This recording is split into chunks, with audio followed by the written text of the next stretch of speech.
ചേച്ചി വന്നിട്ട് വേണം എങ്ങനെയെങ്കിലും സ്കൂളിലേക്ക് ചേച്ചിയോടൊപ്പം പോകാൻ.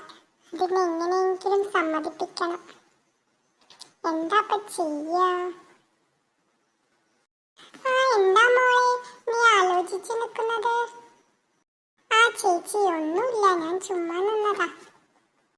എന്നാ ഞാൻ റൂമിലേക്ക് പോകട്ടെ. ചേച്ചി ഒരു മിനിറ്റ്, എൻ്റെ ഫ്രണ്ട് മീനു പറഞ്ഞു നാളെ ചേച്ചിയുടെ സ്കൂളിൽ സ്പോർട്സ് ഡേ ആണെന്ന്. ഞാനും വന്നോട്ടെ? എന്തിന്? നീ വരണ്ട. നീ എന്തിനാ ആ പെരുവെയിലത്ത് വന്നിട്ട് തല ഇറങ്ങി വീഴാനോ? നീ വരണ്ട. ഞാനേ പോയിട്ട് ഒരു ഉച്ച ടൈം ആകുമ്പോൾ വീട്ടിലേക്ക് തിരിച്ചു വരാൻ പറഞ്ഞിട്ടിരിക്കുകയാണ്.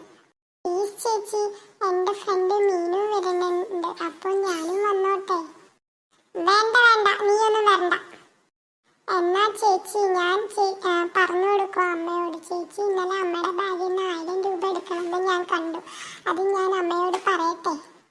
വേണ്ട മോളെ, ഞാൻ നിന്നെ കൊണ്ടുപോയിക്കോളാം. നീ അങ്ങനെയുള്ള അബദ്ധങ്ങളൊന്നും ചെയ്യണ്ട. നാളെ രാവിലെ റെഡി ആയിക്കോളൂ. അങ്ങനെ വഴിക്ക് വാ മോളെ. നാളെ നേരത്തെ റെഡിയായി വരണം കേട്ടോ. ശരി എന്നാ.